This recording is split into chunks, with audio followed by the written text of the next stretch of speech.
All right, welcome everybody. It's the 15th of September. This is DPRG's Robot Builders Night virtual. As usual, we're just going to have a casual room around the table and see what everybody's been doing in the recent few days or a week, and take any questions of challenge to the club as they go, or whatever we want to talk about. This is our venue. So with that, I'm going to shut up and ask if Mr. John could kick us off, since he has something around a minute at least to talk about, and then we'll figure out where to go from there. Okay, so based on the Saturday discussion that we had about lighting and how appropriate we need light on some matters, here's the little thing that I have that goes on to the phone. So, and somewhere in here, there's the button. It has little things that'll shine light. So it has the camera, so you can basically, to get better balanced light. So in theory, if your phone is your brains of your robot, I got this at the $5 store. So it just clips on to the phone. Was it $5? Yeah, it was $5. And it's just a battery power light ring. Huh. And it has Green like lights 3 for the win. levels. I got one of those now too. So it has like 3 levels of brightness. So yeah. Huh. Well, that's a nice plan. Oh yeah, and just snaps on to the phone. So it's actually pretty nice. I got it mainly because I wanted a small light that was portable. What kind of batteries does it use? I think AA's or, Right. or AAA's. There's they're the AAA's, 2 AAA's. All right. So looks like Carol's in party mode. Yeah, I put my ring light in party mode. Yeah. All right. Since yes, the ring lights are in. Oh, I see. Squirrel dance. Look at that. This robot dance. Hey, man. Okay. The hat and the island shirt really set it off. What has been seen cannot be unseen. We have somebody saying hello. I don't know if it's on like the phone number or something. It's Ray. I tried to join the call, but nobody's there. This is the right one. You might be on the wrong link because there's a lot of us on this call. Yeah, we're not here, Ray. We're not here. Nobody You're here, not but there, us, yeah. Nobody but us here. 10 people. It's been the same, isn't it? It's https://HEY-JXUO-ESF, right? That hasn't changed, has it? That's the one. Yep, that's where you are. Hey, That's weird. JXUO ESF. Huh. I'll get out and try to get back in, see what happens. I'll email it to you on the side just in case there's a typo or something. No, he got in because that's how he got to us. Yeah, it's just Well, I called in. That's how I got Right, in. and that's why we've seen the phone number. At least I'm on my own conference call with just me. Anyway, I'll try it again. Or maybe you're having a better conversation than we are. Yeah. Oh, maybe. Yeah. All right, we'll see you in a minute.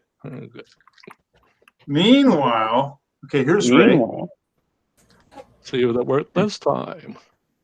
Okay, there it goes. Should be. That's strange. Right. Okay, I'll hang up. Good deal. All right, so let's see. Right. Chris, did you say you had something to chat about tonight? No, not tonight. Not tonight. Okay. Let's see. Jean had something, I think. It's something quick, 2 minutes. So I since last Tuesday I got this Mega Arduino Mega 2560. By the way, I got the cheaper version. I was asking Doug. He was saying that some $11 version works fine, so I got 2 of those from from Micro Center. So compile works. I have yet to hook up the Polulu motor to it. But yeah, it's got 6 interrupt channels.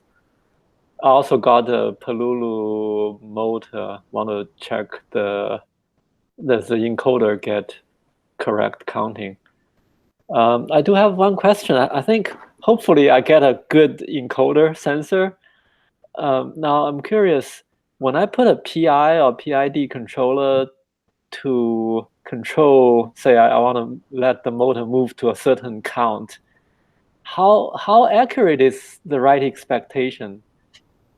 Is this going to be like within count or within tens of counts? Well, generally speaking, you've got like a 20 hertz loop or some kind of 25 hertz loop, and you're going to get a certain number of encoder ticks per loop. And so, for example, with mine, I'm using those OSEP motors, and I get top speed when I've got my motors at 90% running, which I don't want to run them at 100%, but I'm getting like somewhere around 60 to 70 ticks per 20 hertz loop.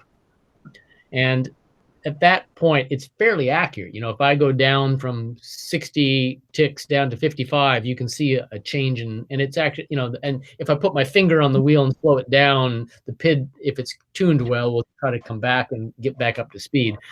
But yeah, I mean, it really depends on which encoder, because it depends on how many, and you can just do this, like measure how many ticks it takes for your motor to go once around, not the motor, I should say, the wheel to go once around. On mine, it's 494 ticks per wheel revolution, which is pretty good resolution. Once you know how many ticks per wheel resolution, you can kind of figure out, you know, your velocity, because you know the diameter of the wheel, and it's, you know, it's just basic math. Are you asking if you're gonna miss any encoder ticks potentially, or are you asking how well the number of encoder ticks is gonna correspond to the distance that the robot I'm thinking about this kind of a response to the control. So say, I mean, I don't know if it makes sense to you guys, but say if I have a controller, I gave it a step where I say, now this is count 0. Let's go to count 10,000, right? So, I mean, I in my imagination, either I have this, I mean, if it's just a simple PID controller or just a PI controller, it'll go and overshoot and settle. But I don't think that's the right response. But even, okay, I just do this, just a PI controller. What do I expect that it's going to settle at? So I think if I remember right, you got like, there's first order, second order, third order loops, right? So the first order can get you position, the second order can get you position and velocity, the third order can get you position, velocity, and acceleration. And if I understood right from what I remember, depending on what loop you have, I mean, if it's tuned properly, you ought to be able to get close to the quantization error of the encoder. If it's a PI, it should be exact. Yeah. So many encounter, you ought to be able to get within one. I mean, within, and that's what I've seen on ones I've tried. That if I say go at this velocity, so ticks per time, I'm within 1 or 2 ticks of that per time. You have even with my crappy PID loop. It's badly tuned PID. Here's the high. Like that's a two thumb thumb to the air technical tuning, right? Yeah, that's about right. Whatever. So you had a PID controller. A PID, and I think the D was pretty close to 0, if I remember. But so, which I think makes it a P, which is that first order. I don't remember. My math is terrible. But yeah. D is second. I think D is second order. But well, don't. I mean, proportional integral guarantees the final error is 0. I remember when I was using the stage controller. There's something like a maximum acceleration, something related to that. So I just want to, do I just put in a PID and let it run, or do I have to shape my step into a acceleration, steady speed, and then deceleration, Oh, I see. So your question really is, okay, if you let the PID do its thing, and it's gonna basically step on the gas pedal, like pedal to the floor. But it's physically the hardware can't do it, so it's gonna. You're gonna get some slippage of the wheels for sure. You're gonna get all kinds of weird, movement. So you may wanna sort of enforce some motion profile, sort of some maximum amount of acceleration. Honestly, I don't know how to tell the PID controller to do that. But one way to do it is to do it outside of the PID controller instead of telling the PID controller, okay, go to 100 counts per second or whatever. You go to, you go in steps. You just kind of have another. I see exactly what you mean. You apply too much force, you can spin the wheels. But you guys do make a motion profile, right? That's and there's easier ways and harder ways. Ray doesn't do the motion, I guess. But so what I found pretty useful is to put a low pass filter between the set point command and the reference to the PID loop. So by doing that, I band limit the command to the PID loop, and then the PID loop can run as fast as it can or thinks it needs to. And at that point, then the electronics are going to be much faster than the mass and the inertia. I see. So you avoid the step. You kind of smooth out the step. I smooth out the step on the command reference to be within the range that the mass and the inertia. Yeah. Because what will happen, I think, is that if the command starts to move, if the command can move much faster than the PID loop can respond and the inertia, then you run the risk of ringing because you're overcompensating. Yeah, overshooting. Yeah, I agree. All right. Yeah. In my earlier PID loops, I actually had built a slew limiter into the PID loop, and what actually David Anderson has been counseling me in the last few weeks. That's literally what I'm working on right now. Is I have extracted all that out and just made a very much simpler PID controller, which doesn't have any control. Basically, you just tell it how fast you want it to run. I basically simplified it. It took more than half the code out of that class. And I now have a class, just a slew limiter, and you put that in front of the PID controller, and the slew limiter basically says, I don't care how fast you tell me you're going to go, I'm only going to tell the PID controller to speed up at this rate. The slew limiter has a limit on how fast it can change. I see. PID with the limit. And that protects the motors.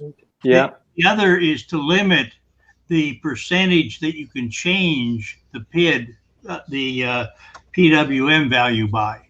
Well, that's what I'm doing. That's what the slew limiter does. Well, but you can either do it on the front end or the back end. In other words, you can say, all right, I know that if I try to apply a step bigger than this, then I can spin the wheels. So I only apply a step of, say, 20% or something like that of for the PWM value. So I limit the PWM change that I can do in any step. But I think, David, if you do it in that part of the loop, it screws up the loop response, though. It makes it so that the loop has a harder time of being where it needs to be at any given time because you're adding lag to the loop response, right? I agree, Carl. I think it's better to do it on the front end, in front of the PID loop. And the other way to look at it is that the purpose of the slew controller is effectively to allow for a certain rate of acceleration and deceleration, which is kind of, as David was telling me, a higher level function. It's not a low level function. It's basically above the level of the PID controller and saying, let's say your code, your truly high level code says, go 80% of full speed forward, and then something happens and it says go 80% in reverse. So suddenly you're going, your whole robot, your 3 or 4 kilogram robot is moving forward at 80%, and you tell the robot to reverse. Of course, you're going to damage the gears because it can't suddenly change like that. So the PID controller, the one I've written, which was originally, I should say the slew limiter, which was originally in my PID controller, basically stopped that from happening. I even had a test where I deliberately tried to reverse the motors. And what would happen is that it would literally slow down to 0 and then start to reverse. And all I've done now is pull that slew limiter out, and it's right in front of the PID controller. And so whatever I tell the PID controller, basically it receives a slewed output from the slew limiter, and that protects users. Murray, did you lift that slew rate implementation, the algorithm from David Anderson? Because as I remember, he had a pretty clever way of doing it. It was really efficient. Well, I didn't actually. David actually just this last week sent me his C code, and I've gone through it, but I haven't gone. He didn't send me all of it. He sent me the odometry stuff, and no, actually, the algorithm I had originally set up a GNU plot thing so that it would actually plot what would because I couldn't see what my PID controller was doing. And at that point, my slew limiter was built in. And once I had the slew limiter working, so I could basically have the motors ramp up and at a certain speed, I could see that ramp. And then when I pulled that out, I had accidentally developed an algorithm, which is now in its own class. Okay. And that's actually in my code online. There's actually a class in my code called, I think it's slew, and it's got the slew limiter in it, and it's in Python. So you could even use that. If you're in Python.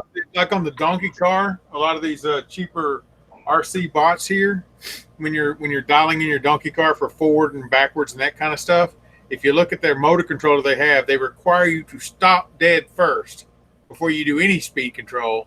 And then if you go to forward or backward, they want you to they want you to send at least a stop pulse for a split second before you send the reverse pulse. You can get your scope from forward to reverse. They won't allow that to happen on these little RC cars. I think one of the things, it's the PID loops, they're supposed to respond to like well, it's not an impulse, it's a step. And how it responds to that step, it could be, critically damped, overdamped, and underdamped. And the underdamped is where it overshoots and undershoots and kind of rings a little bit and then settles out. And critically damped is it rises, as fast as it can, that value, without the oscillation. Yeah. And overdamped is it takes a much longer time to get to that final value. But the tuning is more or less for a certain size step. And if you do a smaller step, it's not going to respond the same because the step is smaller. So for the most part, like, I don't know, doing the line following stuff, there shouldn't be many the acute angle kind of makes the robot jerk around because it's all of a sudden giving a command to make a sharp right turn. And if it doesn't do that quick enough, it'll miss the turn. It'll just keep on going. So, for like to get the robot to go a certain distance, you could, enter in a set number of counts and just tally what your encoders are doing for that maximum number of counts. So you're going at more or less a fixed speed or a certain number of counts per interval, and you're tallying all those counts up until you get to whatever it is, 10,000 counts or 500 counts or something, as far as the motion goes. And the PID loop will keep both wheels moving, at a closer speed to each other than if you had an open loop, which the thing can travel in arcs, and if it hits an obstruction, it can even slow down or stop a wheel temporarily or something. So yeah, I think most of the loops work pretty good. I mean, mine isn't much code at all, and I can do the plots and I can see where it rises up, and cool. It's not hopefully next week I can come in with like a plot of the response, whether it's critical damp or under damp or over damp. But yeah, so I'm curious. Arduino has a simple plotting thing. It's instead of serial monitor, just click on serial plotter, and any variable that you print, it will plot it out. So you can actually see, what your you can print out the individual pieces like proportional Yeah, parts. right. Yeah, that's what I'm thinking. Part if you're using it. Yeah, I'm thinking maybe I put an observer to count the count without worrying about a little bit of deviation from my command value. But yeah, I'll figure it out. But I'm thinking take it as a characterization step to understand what my hardware is. So yeah, all right, that's kind of my update. Not much happening, but in plan. How are you programming those Arduinos? Using the original Arduino IDE or something else? I'm using Arduino IDE. I mean, I'm using a editor, but Arduino IDE to download. That's like Visual Studio as editor. Okay, well, yeah, it's my favorite one too. So if that is your favorite editor, okay, so I was going to suggest you to look into Platform IO. It's again, it's just called platformio.org would be the address. It's basically a couple steps above the Arduino IDE in terms of capabilities of just the IDE. It's not as flexible, I think, as what some of us might be used to with Visual Studio and with Eclipse and moving little windows around and arranging things so everything's productive. It's a little more constrained, but again, it's like 5 steps up from the Arduino IDE. And just like you can program so many different types of boards nowadays with the Arduino IDE, the same is true for that IDE, except you're not limited to the Arduino ecosystem of libraries. It kind of works with a number of different what they call frameworks. So it's a lot more versatile than the Arduino IDE. It's a lot more powerful. If you have a device that is debuggable, not like those old AVRs that unless you have an expensive JTAG, you really can't debug them. Lots of the newer devices, right? You can single step through the code. The devices on the have device. more sophisticated Step through on the device. And that IDE lets you do it. Again, some of us who do some software for living or have done for living, right, might be used to something a lot more powerful. But I'm saying compared to the Arduino IDE, Platform IO is definitely a couple steps up. And definitely, I'll check it out. Use either, right? It's still you click here and there, and boom, now you've got the library installed that you need, to interface with some I2C LCD, right? I mean, that's kind of what you want. You don't want to have to really think about it. You just know there's a library out there that talks to my little sensor thing that I just bought, and it has all those libraries. It gets them from the exact same place. So it's just a much more powerful IDE that lets you do things outside of the Arduino ecosystem if you want to. Thanks, Chris. That's great. I'm happy to see that because I'm really tired of the Arduino IDE. Do you guys use the serial? I mean, that's how I debug. Print out serial messages. You can step through the code. Yeah, Jane, that's the first level of debugging. But one of the things you have to be really careful when you're using serial to debug, you have to realize that to minimize your messages, because if you have something like the answer to this question is 12, you're actually using a couple of milliseconds of processor time, and that's going to throw your loops off. It's going to throw everything weird. So if you need to send 112, even if you can just send one character of 112, that's the fastest way. Right? Or so if you're going to use it as an integer, it'd be 2 bytes. Excuse me. So that's what you would want to do. Cool. Yeah, definitely not you putting be really careful about using serial debug, because it will affect what's going on.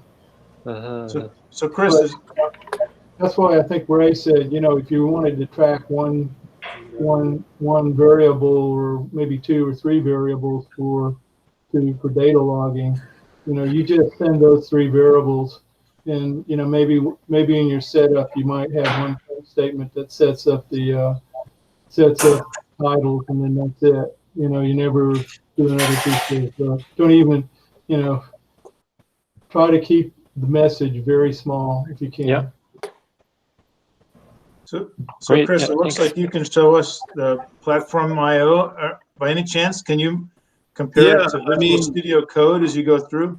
This is, I think I have it installed on this laptop. I'll have to pull it up in a second. But then I just put up the marketing message on their website, which largely is true. Those things that they claim here are all, I think very much true. And again, those of us who are familiar with Visual Studio will find a lot of familiarity just in how some of the code editing kind of flows in this. Its claim to fame is actually, it's kind of has Visual Studio has this IntelliCode, right? The code completion, it has code completion on steroids, right? So it is very good at navigating code, and again, the very advanced automatic code completion kind of features. So that's what the IDE is really good at. And again, in tying in with any board out there, you name it, they kind of have all the details behind the scenes worked out so that you can download whatever compiler is needed, whatever libraries are needed. You need an operating system, they have it all sort of tied in. And that's how they can work with so many different boards. Again, you can just use the Arduino, what they call framework, or you can sort of move away from that and just use. That's why I look so familiar with this Platform IO. Platform IO is a Visual Studio Code extension, right? So you get the Studio Code and drop this extension into it. Yeah. Well, nowadays they've moved away from that extension mechanism. It's now just a standalone install. So I think it started out as that, like you said. Yeah, it's just a shell inside of Electron. Got it. Inside of it, yeah, you're right. It's Visual Studio Code is kind of the actual, IDE, and then Platform. Yeah, you're right. So Platform IO does plug into Visual Studio Code. I haven't used it in a while. I've used it earlier in the year, and so yeah, you're right. Platform IO is kind of a plug-in into that, and Visual Studio is the IDE. Code is the IDE. I've never looked at it, but I've heard about it. I've heard a lot about it in this section from the IoT world and that stuff. Platform IO comes up all the time, and all my Hackster folks and stuff. Hey, I use Platform IO. Hey. Yeah, the only thing I will say where I found it a little frustrating, and you can actually see this in this picture. If you see how on the left side, there's a bunch of stuff going on in that vertical strip, right, of screen real estate. And, it's, I guess, in debugging mode. And again, if you have a board that lends itself to debugging, you can do full source code level debugging with this. But as you can see, that they're cramming a lot of stuff into the screen area on the left here. They're not giving you the flexibility to say, okay, I want to see all my breakpoints somewhere in another window. I want to see all my watch variables somewhere. Like, again, those of us who have used Eclipse or the regular Visual Studio would be used to laying out the screen in a way where you have maybe some tabs going on in one place, right? And this is meant to keep things simple to a point where, yeah, it's somewhere in between the Arduino IDE, which really gives you nothing, and let's say a full Visual Studio or a full Eclipse. It's somewhere in between in terms of productivity type features. So, but again, where it's really good at is supporting so many different boards and libraries, in a way that you don't have to worry about where does the library come from, right? And that's what Arduino, the IDE, was always good at, right? You need a library, click, click, click, it's there. Yeah. And this is the same way. Is it free? Do you guys use a MacBook to develop Arduino code? I never tried. I always have to go back. Visual Studio Code runs on Mac, Linux, and Windows. Pick My choose your Arduino plug in the USB on MacBook. It has the driver to talk. Oh wow. Okay, I'll try it out. I always switch back to an old laptop to deal with Arduino. But yeah, I'll try it out. Thanks. Is Platform IO free? Yeah. Yes. I'm just installing it right now. It's as Chris said, you just open up the extensions manager in VS Code and it's just a plugin and it's free.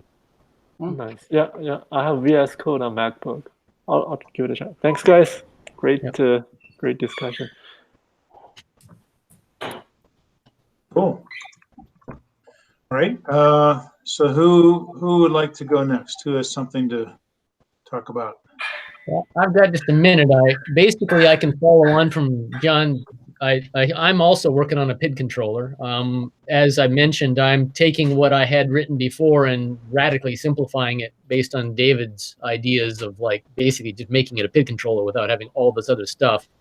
And it's surprisingly a challenge to just if you're writing your own PID controller, it's a challenge to get it to work properly. I mean, not even the tuning. I mean, I've got it so that if I set my velocity for 50%, it gets up to 48, 49, and just hangs there. And to get it up to 50 and hang at 50 and to do it right, and then it's just this is a lot trickier. It's a lot trickier than you think it would be. You know that if you're only using a proportional controller that's in your PID, if you've got your other two parts of it turned off, you'll never get to 100%. Right. Or if you're using a PD, the same thing. The only way you can get to 100% of signal is to have an I term. Yeah. Okay. I think maybe you need two integrators to reach constant speed. I'm guessing. So what I have all three, but that means that my I and my D are just not set strong enough, basically. I think well, do it with just the P, and you get it underdamped to start with, just bring it up. What you'll see is it'll come. So let's say 50 was your value that you wanted. Yeah. You'll see it come up to maybe 37, and that's it. That's as far as you go. Yeah. So you crank up the gain a little bit, and now you're up to 43 or 44. All right, but you'll hit the ceiling where you'll go unstable before you make any more progress on getting towards your targeted output. And the problem is, if you think about it, what happens is in the proportional controller, you just run out of steam. Okay, so like when you're at 0 and you want to go to 50, you're sending it a big signal. But when you get up close, it starts to run out of speed, and that's where it can't get any closer. Now, I was getting kind of this up and down. Your gain tells you, in effect, how much you have to be offset to actually get to a value. Right. Yeah, that's the error. You're adding your error in. Exactly. Is your reference your speed? Won't go to 0 unless you have infinite gain. Right. Marie, is your control loop the speed is your reference input? Speed is your reference. Is your reference the speed? Speed, it's velocity. It's basically how many ticks. Yeah. So I've got a 20 hertz loop, and I'm counting how many ticks come off the encoder per loop. Interesting. Then your I mean, with the eigen, you should get to a steady. And if it's stable, it should settle at your speed. Yeah. So currently, pardon, Doug? When you use an I term, you can get to actual speed. Well, the only way you can get to actual speed, if that's important to you. Well, remember that it may not be important to you, but if you were out and wanted something where you had a target of 50, and you had to be at 50, okay, then you got to have an I term. Right. Or you'll never get there.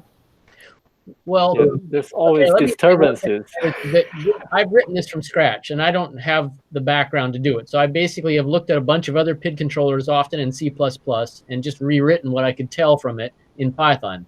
And what I have now is a full PID controller. It has all three terms, and I have it now where it'll run up to 49 or whatever, and it'll hang there quite accurately at 49. I can't get it to 50, and I don't care. As you say, it doesn't matter to me that it's not at 50 exactly. Yeah.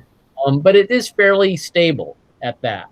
And so I don't really have a problem in that sense. But what I am trying to do, and I'm rewriting the whole thing basically right now, is that, and apparently David Anderson was doing the same thing, is that he wasn't really calculating for an actual velocity. He was calculating for a percentage velocity. And so what I'm rewriting mine is I'm going to actually have my velocity specified in centimeters per second and figure out exactly how many ticks I need to get a certain amount of centimeters per second.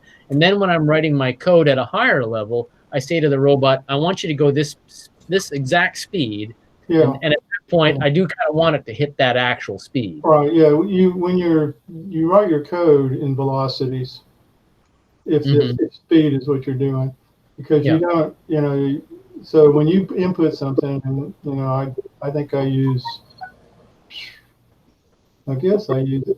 either centimeters per second or inches per second. Sure. And then the code itself turns that into the appropriate number of ticks per grid. Right. I don't talk tick. I mean, I write that one statement that says, okay, this is how you get speed to ticks. That's it. I never do anything. Always talking velocity. Yeah. Doug, why don't you give him the reference there to the fellow that did the Arduino that has such a good. Oh, yeah, I've already had. I've given that to him before. Yeah, and that's what I based mine on. What's his name? Brett Beaumont or something. Huh? Brett Beaumont. Yeah, and he has an excellent tutorial on this. There are other ones that I have to look around, but there are other ones that explain the components a little better in the sense. He's very good at telling you, okay, here's the beginner PID that everybody writes. And then, here's what you're going to run into. You're going to run into each different type of problem. Like you're going to end up in integration windup. I mean, if you don't do anything, you're going to have. So he shows you how to get out of that. He shows you how to handle some of your other steps. So like if you're going at one speed and all of a sudden your reference changes, how you're going to handle that. It's a really good set of articles. And like you said, he's written the PID controller for Arduino. I mean, their library. He's the author of that. Yeah. And he's even got a tuning library if you want to go. Yeah, and Doug, thank you for that, because that is actually what I used to base my Python one. I read his C++ code, and with his documentation, and he's got quite a lot of stuff about this online, John. If you're looking for it. I wrote his algorithm effectively in Python. Yeah, because what you really find with PIDs is, everybody talks about them in a simple term, but if you were to buy a professional PID controller, there's a whole bunch of things that are in it to handle these different problems. And he, in his tutorial, actually goes over several of the most common ones and takes you through them. So you really do end up with a PID controller that's a lot better. I mean, I just use his library now. I don't even worry about PIDs. I just use his library. But you're on an Arduino, right? You're on an Arduino, though, right? Well, it doesn't matter. I mean, it's C code. But I'm in Python, so yeah. Yeah,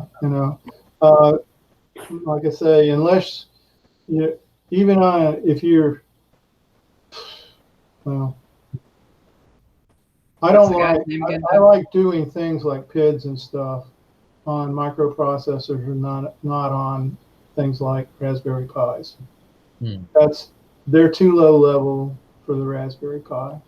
The Raspberry Pi should be doing more complicated things than that.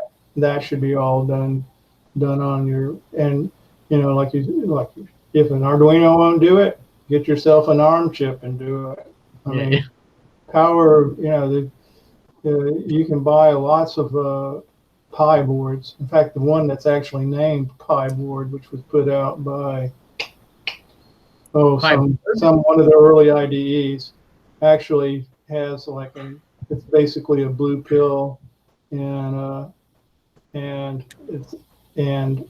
buffered outputs for a Pi, so you can't ever screw up your Pi because it goes to this board's buffered I/O.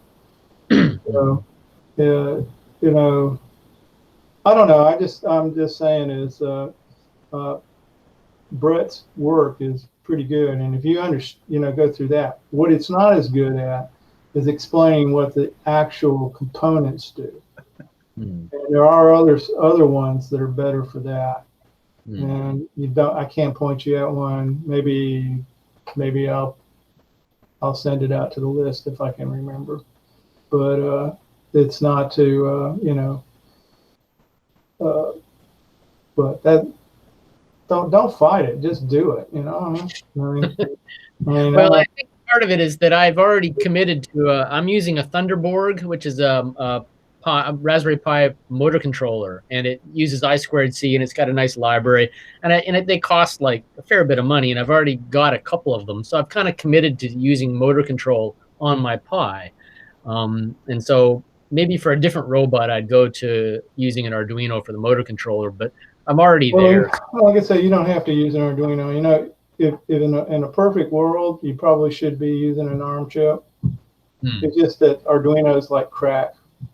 You know, it costs $10, and it's and, you know, so easy to use. It's just I've got an Itsy Bitsy on my robot actually. It's currently not even being used, so I could use that. But then I'd have to different motor controller, and so Anyway, it's all decisions, eh? Yeah. Hey guys, I have a question. What if I choose an interrupt rate to start with for the PID control? 20 hertz. See it. Well, that okay. Be nice. Yeah. Thanks.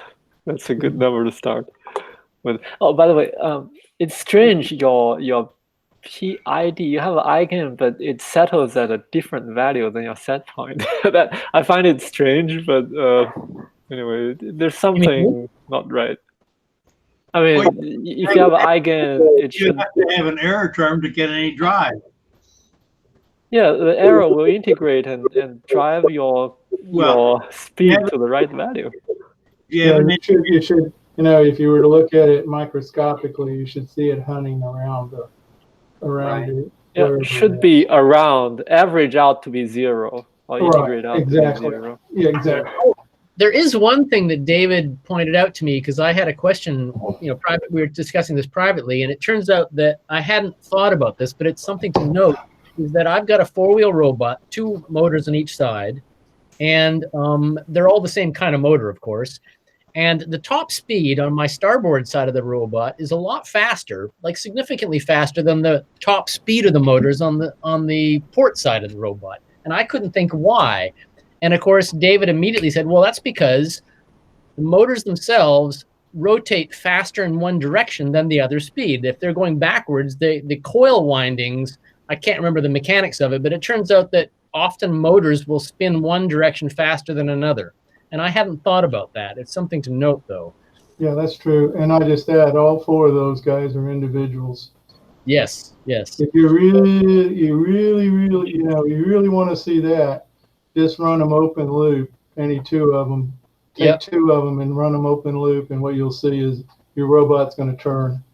What I'm doing now, I actually own 8 of these motors as spares. I built this rig up with a Raspberry Pi, and what I'm doing is I'm going to put markings, like number all the motors, and literally create pairs of motors that work together well, because there is quite a lot of variety in how these motors perform. So I basically got a rig here to test out which motors look best on right. So I'll probably put the faster motors on the port But side and slower motor. Murray, how are you going to do that? Are you going to do it unloaded? Are you going to do it under? Are you going to look at the dynamic response or the static open loop response? But you just sent Murray down a rabbit hole. is it really necessary? I mean, are you not collecting encoder feedback from all the 4 motors that you have? I mean, if you get the feedback from all the motors on your 4-wheeler, and you're closing a control loop, whether it's PID or otherwise, I think we talked about it some time ago. The reason you have a PID is to compensate for those differences. Let the loop take it care of. I'm not doing that, Chris. I do understand that point. And to give Carl a response, I'm not trying to be perfect about this. I'm just going to take a little bit fat. You know, I'm going to match the motors on the sides of the robot so that they're roughly the same speed. And then I'm going to put the faster motors on the port side and the slower motors on the starboard side so that they're more closely matched. I'm not going for perfection here. Okay, let me show you something. Yes, you're right. Yeah, my PID controller should take that into account. And the only reason I even knew this was that I was trying to find out what my maximum speed was unloaded, just running one of these things. And I noted that the starboard side was a lot faster. It was like 74 ticks per loop rather than 68, which is quite a lot faster. So, So at the start of the year, I was on this kick to try and get the PID loops on my one robot well tuned. And I was concerned about doing it under load or not under load. And I thought, well, you know, it really is kind of hard to tune the PID loops when the thing's driving around. What you really need is a test fixture. So I went on Amazon and I found these things, right? Aha! And I was going to make myself, I got 4 of them. So I was going to make a little test stand where I could set an arbitrary robot down in the thing. And I could give it a load and look at the step response under load. This looks like when you put one of the would be like including inertia though. So what? Goldberg would be happy about all that, I'm sure. Yeah. Well, the only thing is that you need to have the inertia of your roller comparable to what the inertia of your robot is, or the effective mass. Yeah. You guys are going for perfection again. Yeah. No, this is true. If you're a physicist, you got to be a perfectionist. This is exactly right. I'm all the way.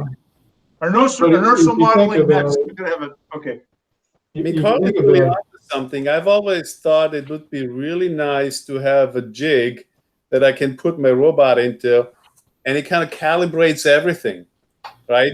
Sensors, motors, you know, it just kind of has obstacles in known spots, right? So I was thinking it could turn on its center, right? And it somehow would have a reference, an accurate reference, so that you know, it would actually know somehow exactly what its orientation is.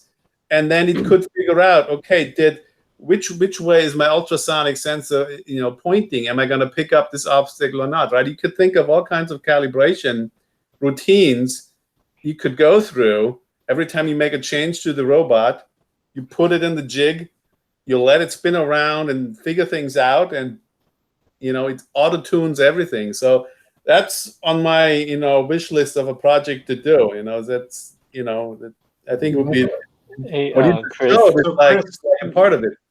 Chris, David Anderson actually has that, and he calls his test jig the corner of a room.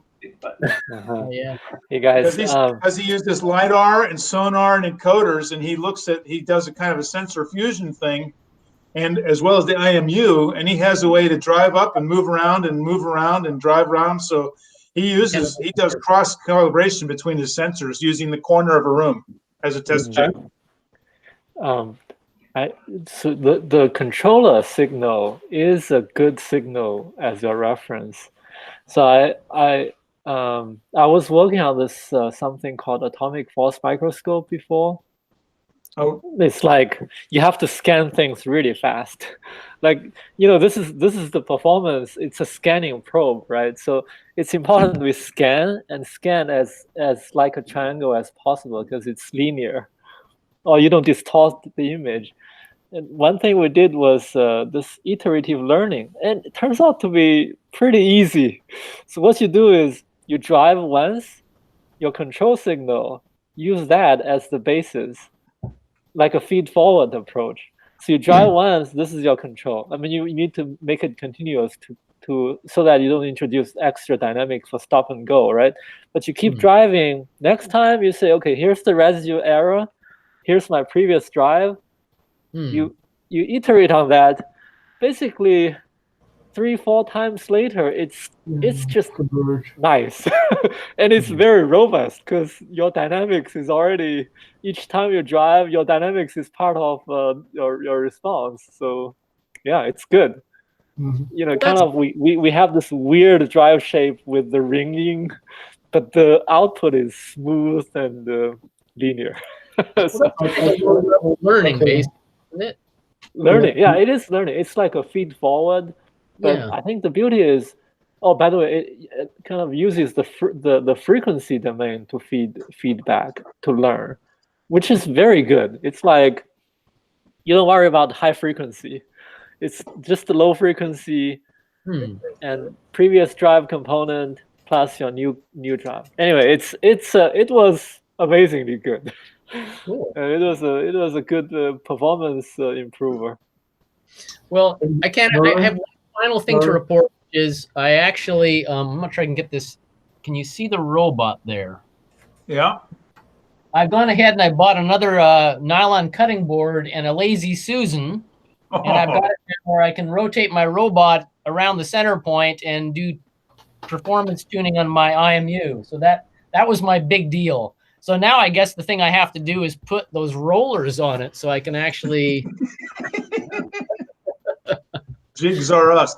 Yeah, jigs are us, exactly. Yeah, anyway, that's it for me, though. So nice. I think I learned something there. Yeah, Murray, on your motor testing, what you would expect, you know, is a bell-shaped curve of free no-load speeds.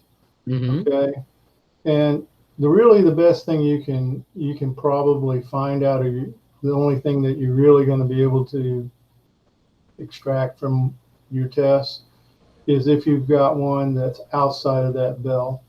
Yeah. If you have an outlier motor, which this comes from China, there's a good chance that you're getting motors that are not prime. Otherwise, they failed some tests and they got put back on the market at the hobby market. So in that case, you might be looking at one that has an outlier, and that's what you want. You want to find that guy and get him out of the mix. Other than that, it should be not that big a difference. There will be a directional difference. Yeah, and then I had thought I had an outlier at first, and then I swapped the motors around and found out it was just directional. That was the entirety of the cause. Yeah. But that is kind of what I'm trying to do, is just match up the motor, because I'm only using 2 encoders for 4 motors. I'm using encoders on the front only, and I just want to make sure that the motors paired left and right, or port and starboard, are actually matched up so that they're roughly the same speed. And apart from that, as much as I can do. Yeah, they're going to fight each other all the time. Yeah. A little bit. Yeah. So Harold, what you up to? Me? Yeah, you. I can show you a little bit here. I am up to 40 followers on Twitch. I'll tell you that. Woohoo! I think that's a pretty big thing. Yay! I am also up to working on my robot again, and if you'll see a couple of things, I've got. Let's see if I can get you up even closer. You don't believe in a clean workbench, do you? I do. I clean it off. It just gets real dirty again, and I don't know how that happens. Harold, your workspace makes mine look right at home. I'm glad. There's a sawtooth to it, but right at home. Mine too. I can give you some close-ups here as well. Actually, you're in the midst of high productivity. I can tell that. I cleaned it off in between things, and I just had a whole bunch of crap go down last week. So if I can give you some close-up and personals here where you're seeing the overview, I've decided that this side is only going to be 12 volts, which I only got one connection currently. and this is all going to be my 5-volt side. I got my I 3D printed, I modeled up and 3D printed a holder for my buck converter there. I got my lever wire meters in. I am starting to make a couple of wires here. I've got the Latte Panda on the board that goes on top of this thing. And I'm getting real close to wiring up the Arduino that's on the Latte Panda and making it drive the motor controller. That's where I left off last night, was about just making sure everything worked in the voltage. And yeah, I'm getting pretty close to actually making motors work with everything on board of the thing. And then I've got to get back on the ROS 2 world of doing that and figure those things out. I mean, I'm going to play a little bit and not in that world to make sure everything works, because I want to fight one thing at a time, pretty much, as you might imagine. And in this case, I want to make sure the hardware works, and I'll work on the software. Because when we're twiddling bits, not that that's easy, that's a lot easier to change a lot of times, and a lot easier to debug. Yeah, but no, the Twitch was actually really good last night. A couple of folks rated me. I had 30 people online at one time, and I'm like, I had a little dance, a little dance. I got to work on my end zone raid dance or something. I don't know what I'm supposed to do. I don't know what you got to monetize that sucker somehow. I don't know.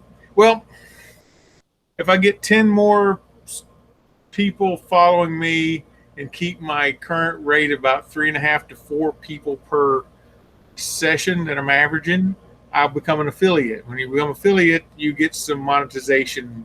You get a hook into that stuff. So we'll see what happens, and maybe we'll get to. Maybe I'll have them fund some projects and stuff. Who knows? I don't know. The other thing, I got some Adafruit Oleds, and I printed this thing off my 3D printer. And Halloween's sort of coming. It kind of did this, but I just thought it was cool.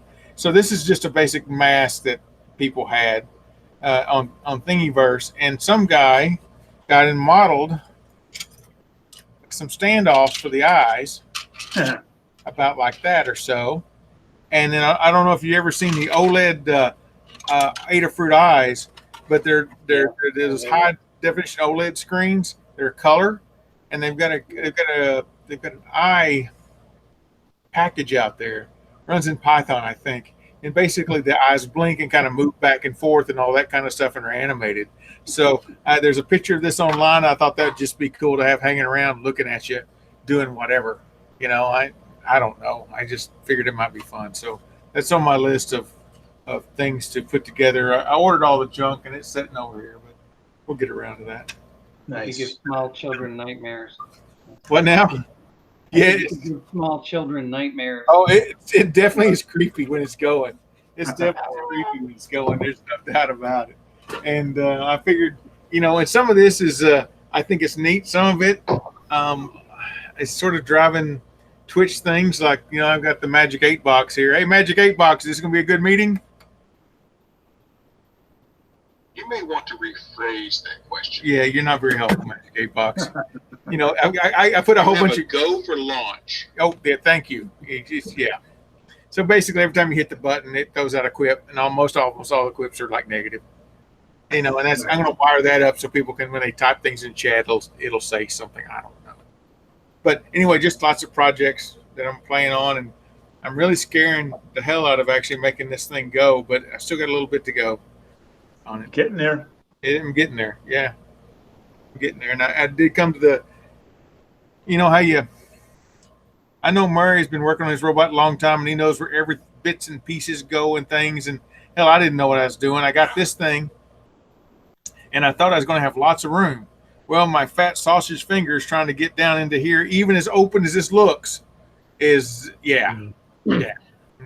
Well, but Harold, I didn't start at the beginning and come up with the design. It was very iterative. Things just, I kept changing things constantly. And, I've got a design now that, I've got the mast on the top and everything is there. And I've got the little screen and all this stuff, but that was not the original design at all. It was, I knew I liked the chassis. I knew I liked the parts, especially that motor controller in there. Mm-hmm. And then from then, it's kind of drove, and I want to do a Latte Panda. And from there, it's kind of driven, well, how do I get this thing going on? And even this thing on top, I never anticipated doing that at all. But after I know how much things are going to take and spot and have it raised up and give me a little more access after listening to you folks, I'm like, okay, that's kind of the way to do this. You know, give me some more access, give me some more space to deal with things. And then where do I need to put it so that it's kind of one, safe, and two, accessible? Because I know I'm going to be tearing it apart and putting it together and all those sorts of things, and watching some folks online. And there's a guy out there called a YouTube channel called Drone Robot Channel or he builds a bunch of things. And I was looking at some of his stuff, and I think he goes way over the top on a lot of stuff. Like his wiring is immaculate and all that kind of stuff. That's crazy. You know, who's going to do that, right? I love that guy. He's awesome. Yeah, he is awesome. He is awesome. There's no doubt about it. He is awesome. And Harold, I think you've just taken this conversation full circle, because a while ago we were talking about refactoring, and I think if I heard right, Murray, didn't you refactor the hardware on your robot countless times? I mean, you have rebuilt that thing, right? Yeah. So it's all coming into play now. It's all about the refactoring. Yeah. But, you know, so I got some clues out of all of those things, and they're giving me ideas, and this looks right for what I know right now.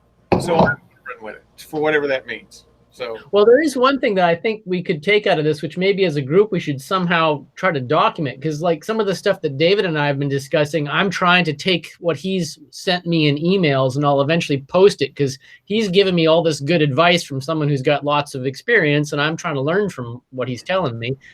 And Harold, the one thing that I can think of looking at what you've got there is that one of the things I hadn't thought about when I started on my robot was that there's certain places on the robot that are really important, like the center point and the center front of the robot. Because like if you want a camera or you want something to be in the center, like one of your sensors that needs to be in the center, either the top center, whereas where my mast is, if I want that to rotate around without, swinging around, my mast has to be in the center of my robot. But that's also got to be where my center of gravity is, because my battery is quite heavy. Point is, all those kinds of things you don't really think about when you start putting this stuff together. I've seen a bunch of Mecanum robots with a battery off on one side, which makes no sense. And you want those to be really balanced, so you're getting grip on all four of those wheels to be able to catch your yaw, or whichever they're calling it today, slew, rate, yaw, whatever the term is. It's a shame we can't, as a group, get together and come up with a set of, I wouldn't call them rules, but recommendations for these kinds of things. I'm learning them gradually, very gradually. The DPRG lessons learned list. Yeah, exactly. There's already, when I teach the class for the beginners, there's already 2 or 3 pages of that sort of stuff, because you're right. Oh, I want to see that. Well, okay. We can do that. Hey, one of the things that the BB-8 builder guys do. A post out of that and just put it out there. Robert, you said what? Yeah, one of the things the BB-8 builders guy do is they actually 3D print battery holders that actually go around the bottom of BB-8. So that would be something you could probably just 3D print something up and put the batteries in there. And I don't know how many batteries you're using, but maybe 4. You literally put one here, and that way you still have your center of gravity. It's still kind of equaled and centered. Oh, something like that. Okay. Power tool battery. That's what I'm doing too. It weighs about a third of my battery, my robot. Yeah. It's quite a lot of the R2 guys are actually switching to those. And basically, you open one of the panels and you just basically pop in a battery and pop it out. And it's a really nice. Me and Murray and myself decided to go this way because we can get a bunch of these. I can buy these dead, air quotes dead, dead. Did I get air quotes? Yeah, I get air quotes. Dead on marketplaces and everything, and go in there and refresh the 16850s in here, and get them back up to voltage, and then they can charge them. They're fine for a little while, especially if I get them cheap, right? Yeah. So. Well, one of the things I like is that you don't have to worry about blowing these things up because they can handle a lot of tension. And one of the things that's cool is the Makita ones. In the time I've been building robots, well, this robot I should say, they've gone from a 3 amp hour to now a 6 amp hour, and it only weighs about 40 grams more. So the battery technology is improving even in the last year. It's really dense. Yep. So I got a 6 amp hour 18 volt battery. It's about a 20 volt battery, 6 amp hours. Costs quite a lot of money in New Zealand, but it lasts on my robot for like about 3 or 4 hours. Yeah, that's a lot of watt hours. Double the capacity for only 40 grams more, a bit fishy. Oh, I can. It needs a test jig for that. Yeah, put some rollers on it. That's, 6 amp hours. I mean, it's not much heavier. Maybe not 40 grams, but it's not significantly heavier. It's just a little bit heavier.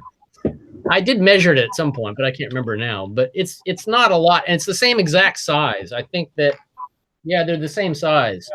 So I got to plug this into where I used to put the 3 amp hour battery, and I got double the range basically. Yeah. Yeah. If they're using, what is it, 18650s, they're, for the longest time, they were about 2K, and now they're actually, Carl's got some, they're 3K. 3.5. So, so they 3.5 amp hours. Yeah. So they're pretty nice. Yeah. So if you got a battery pack that had them all, that'd be quite a bit. Well, all I did is I went out and bought one of these things, and I hacked it and put a power connector on there. It has a USB, but the USB I blew out really quickly. It gives a 5 volt. It's got a 5 volt thing in there, but it wasn't very good. So I just basically hacked a power connector on there, and I just plugged that on there, and I've got an easy battery. So. Cool. Oh, and they also, well, I don't have it here. They also make a little tiny 12 volt that's actually about half the size. So if you only need 12 volts, there's also a Makita 12 volt. All the other companies make them too.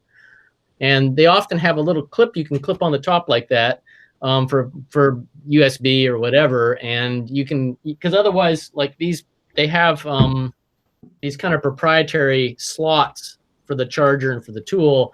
Otherwise, you got to put blades in there or something like that to get access to the power. So I didn't like that. So I bought one of these clips, and the clip on the top's easy, and it's pretty foolproof. I think, Harold's actually 3D printed a holder, I think, didn't you, Harold? That holder here. It started off Thingiverse. It didn't do exactly what I wanted to do, so I remixed it and printed it off. And it snaps in there, and it fits good. Nice. It fits really well. It's one thing about all this stuff. I got a pair of calipers. I got a 3D printer, and I know just enough Fusion 360 to be dangerous. Model some stuff up, man. If it ain't built, somebody ain't making it, well, let's make one of them. What the hell? You probably, I think all of us follow Ackley's rule of 3. It takes 3 to get it perfect. 3 yeah. Well, 3 iterations. For the record, the mount point for my this is a Pololu buck converter here. The mount point, that right there took 4 iterations before I mounted it in. Just to make sure it had all the right things in right. I don't need that. Oh yeah, I really need that. That kind of thing. So that's the rule of 3 + 1. Yeah, well, 3 got me to knowing exactly what I needed, and the 4th was the final design that actually got mounted. So I think Carl got me right, though. I'm like the rule of 30 or something like that. I think you're factoring cadence. I think it's more like 300. Yeah, because I've made so many iterations on this thing. It's got an SSD underneath it. There's almost no space between the two. And well, when you get to 3, you start using the Dewey Decimal System. Yeah. 6.33 or something. Yeah. Or you start talking in log.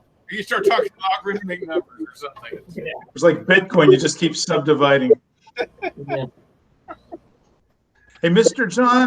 John. So keeping it on the table here, what have you been going on this week? Huh? Mr.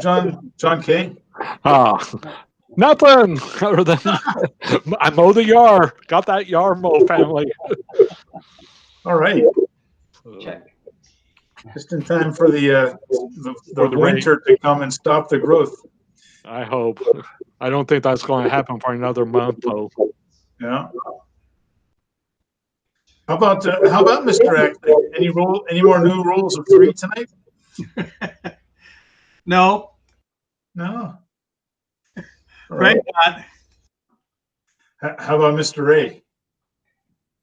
Yeah, I think the last 3D thing, or last thing I 3D printed, it was a fan support for the Raspberry Pi 4. And I was too impatient to let it cool down and scrape it off the thing. And it, if you're a little too forceful, it warps it and deforms it because it's not cool yet.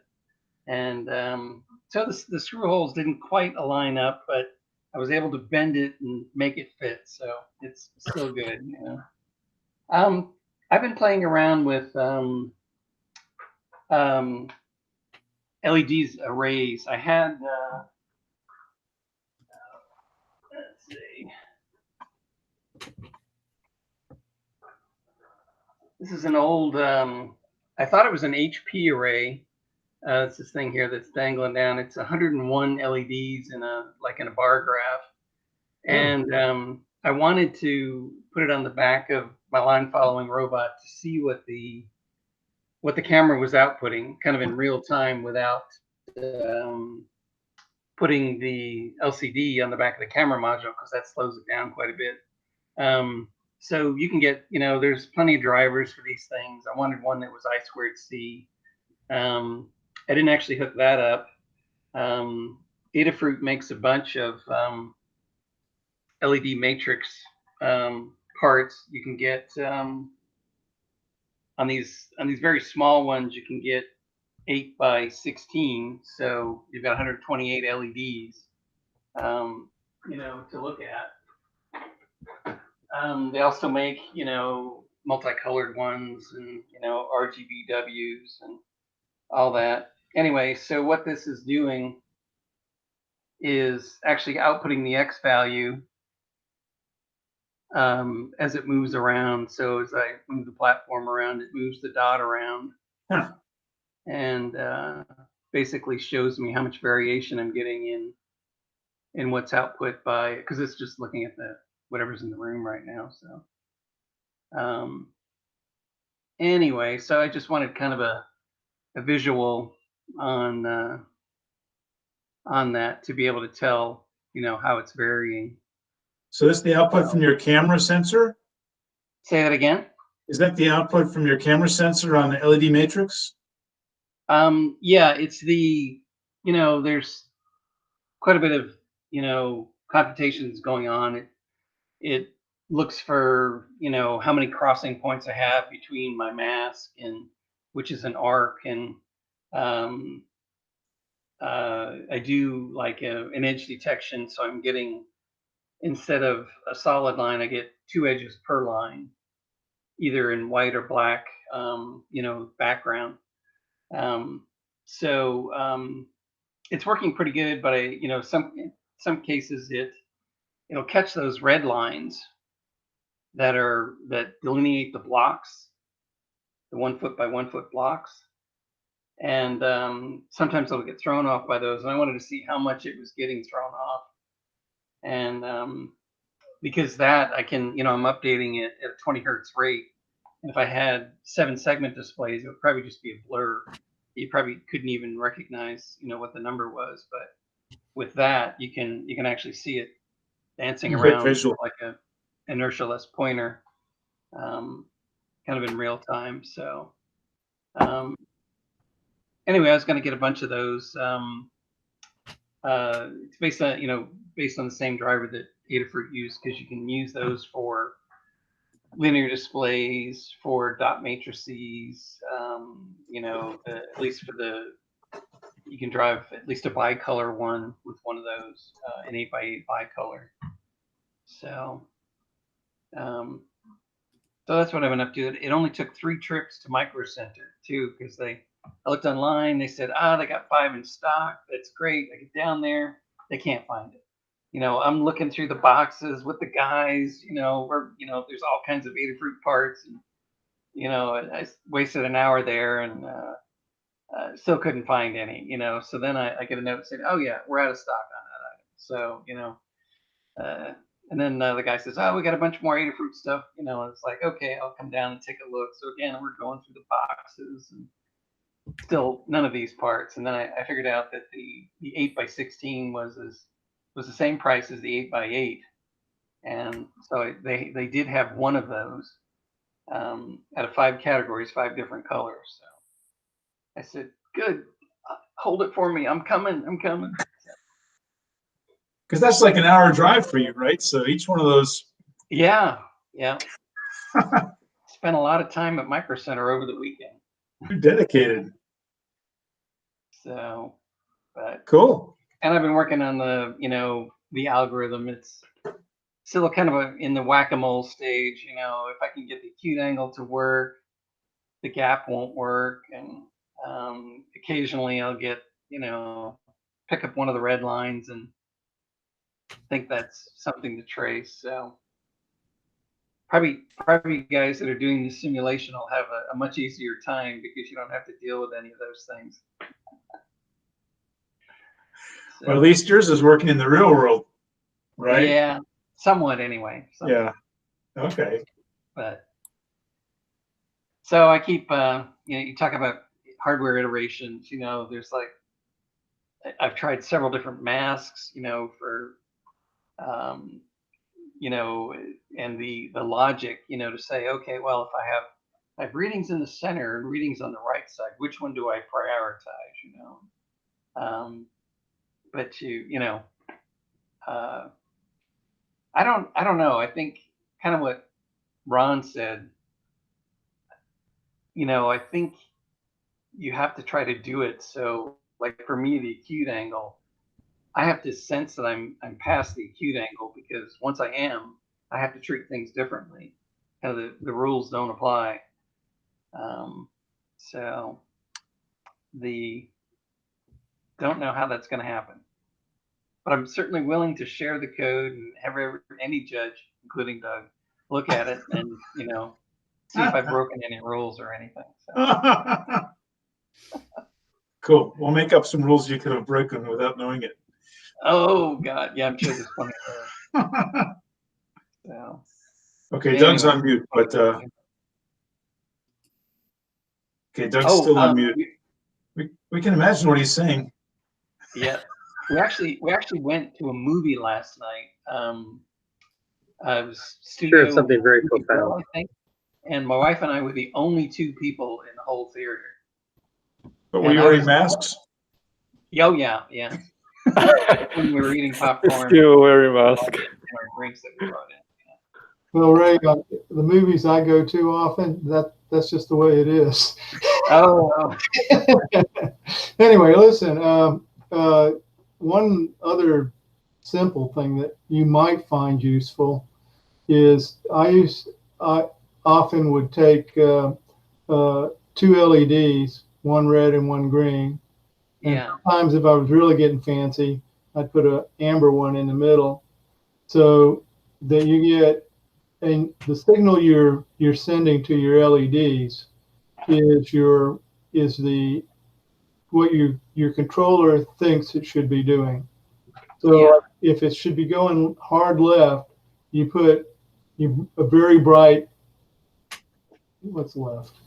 Starboard is right, so port is left. So it'd be a real bright red. Okay? Yeah. And if you're going to try to go right, then it would be a real bright green. But if you just kind of off, you know, they'll be dim. Right. And maybe your amber one comes on. Yeah. And it's not as sophisticated as what you're doing, but it could be a useful output for you to give you a quick visual of where where your robot thinks it wants to go. Yeah. Anyway, for what it's worth. Yeah. And actually, they're on the back of the ROMI board. There's a red and green LED side by side, and I'm using that as well. So I was using it to determine. Well, both LEDs are off. They're it's in the what I call the central range, which is 14 to 41, and if it's below 14, the green one lights, and if it's above 41, the red one lights.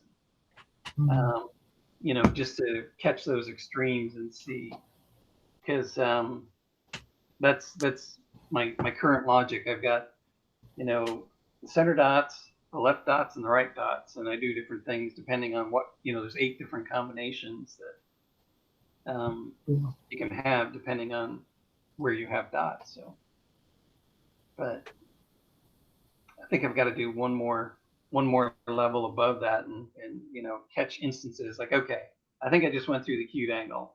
I'm not expecting another acute angle, so I'm not going to treat it the same, basically. So next week we have a video for us of what it does do. It's blinking lights and all. Possible. Nice. Rumor has it there's a contest coming where you can enter such a video, and in the absence of any other things loaded, like a video of a brick sitting there like mine, you could win. Yeah.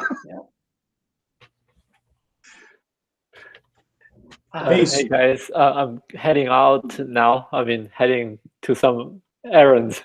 All right, Sean. See you guys next Tuesday. Good to see you. Take care now. Thanks. Bye, guys. Okay, so we have, I think we have Ron showing up in the darkness, and it seems to me like he's been getting a demo ready. And if I didn't know better, I think it was a Stargate that he's building there with a ground. We're going to transform to some other dimension. Let's see. I've got a. Hang on. Am I on? I guess I'm on. Okay. You are. Hang on. I'm trying to get a bigger picture of me. Wait a minute. Oh, I guess if I pin myself. Okay, now. Oh, this is inspired by you, Carl. I've been working on my dynamic ring light here, so. Oh. I could change the size. Oh my God.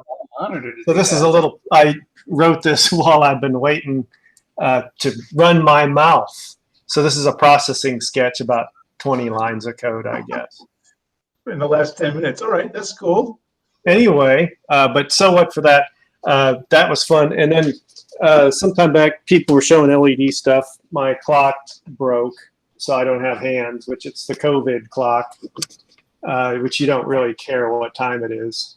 So anyway, but I did start to work on an LED. It's sort of like a ring light. I guess I could turn this into a ring light, but it's my little LED clock. And it's not tied to a precision time base though. So, but it is. Let's see. I think it's doing seconds or fractions of a second with the little sweeping LED. Let's see if it's visible. There we go. So it's doing fraction of a second, and then there's a second hand and a minute hand and somewhere an hour hand, but I don't even remember. I guess if I watched it for a while, I could tell you what's what. Oh, and then there's a sweep second hand. Those are those little yellow LEDs. So such fun. I'm using a teensy to control that. But some time ago, I must have had some time to waste. So anyway, I don't think my ring light's working very good. Let's see. But I figured at least if I stare into it, you'd get that kind of ring effect. Does it sort of look like maybe? On your glasses, yeah. Glasses, yeah. Oops. Yeah, let's see. Here we go. Oh, that's evil. Oh, that's awesome. Oh, right there. I look like one of those people that's too far away from the ring light. Okay, well, enough of that. I've been working on the simulator. Let's see. Oh, I guess I could do a share or something. Wait a minute. Let's see. Here you go. Yeah, Kareem was hoping to be around, but he left before you got on board. So. Oh yeah, sorry. Yeah, I was fervently writing code. I think I'm going to abandon my client server model, and I probably could make it work. There's no reason I can't. But I think I'll go with probably a library model, which processing is pretty good. They even have online libraries you can download, and really this could be incorporated into that type of scenario, and that might be a way of reaching people that are into processing and don't know anything about DPRG, and it might interest them to play with the line following simulator. But anyway, let's see. I can kind of show you what I'm going for. Let's see if I present here. Wait a sec. Let's see if we get this right.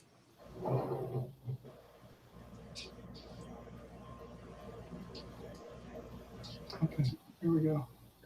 Okay, Yeah. so is there a picture of the advanced, or the, what is that called? The advanced course, okay. Indeed. Okay, so anyway, yeah, so this is the simple controller, which doesn't really know how to handle polarity stuff. And I've reverted, so this is reverting back to kind of like the controller that you're using now, except let's see if this one, yeah, this one does allow dragging and reorienting the robot. In fact, it doesn't shut down the controller, which is kind of handy. So we can do the same thing in the robot view. We can shift it around. Right now the controller is fighting me, but that's okay. And then we'll let it drive. Oh, and I do have, let's see, you know, optional, you can draw robot features, and then also we've got, in this case, a arc. I don't know if did I give you the sensor code that does like the half circle stuff?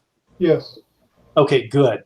The other one I did, in fact, was Dave Ackley's asked a question: how do you create a line sensor with a variable angle? And there was no way to do that, but I did get that done. Let's see. Let me stop this, and let's see. Oh, so kind of what I'm going for is I'm sort of recrafting the simulation a bit, but not changing much as far as your controller goes. The init code is going to be a little different, not significantly, but the init code, as it did, I think I talked about this some during the meeting. I'll just quickly go over it. You define your sensors, and then there's no more mention of a robot. I just have one object called LFS, or it's one instance of a class called LFS. And anyway, so we set up the robot name and the person name and all that stuff, and what course you're running, and time step, and then your initial position and heading, and your acceleration rates and deceleration, and then max speeds. Actually, these are really to inform LFS of what you are requesting, and it'll tell you if you're exceeding the maximums. So really, these are optional because it's up to you to set your speeds. But again, the acceleration rates determine how fast the simulation reaches the target rate. So, you know, anyway, as we spoke during the meeting. So let's see. Oh, so one of the new things here for sensors, inspired by Dave's question, is I now allow rotation on a line sensor. In fact, I can show you. Let's see. I think I set this up in the controller, and in fact, we can dynamically change these values too, which is kind of fun. So I tied the sensor rotation actually to my mouse position. So I'll just, that way I can illustrate it. Let's see.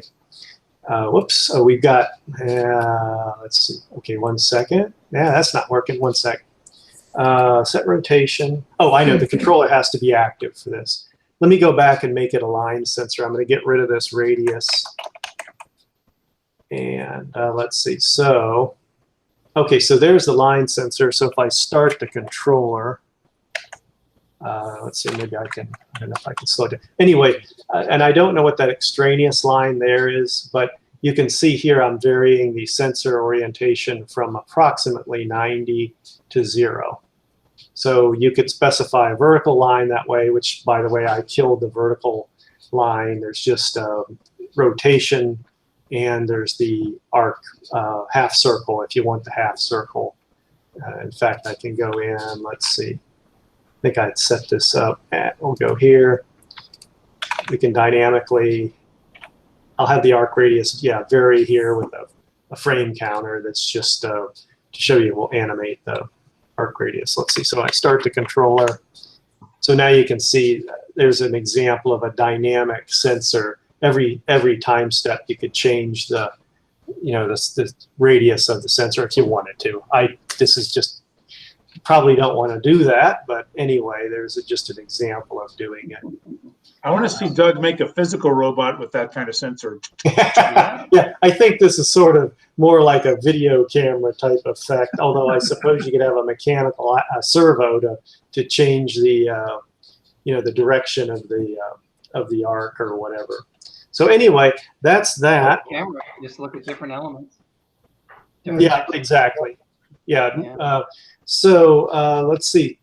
So the goal here is regardless of where I go with the controller, that the code is now fairly well defined, and I feel like I'm not going to waste anybody's time. Oh, and in here you'll get a chance to see the target rate and target turn rate and target speed. Now those are also tied to this object LFS, so a slight potential change there.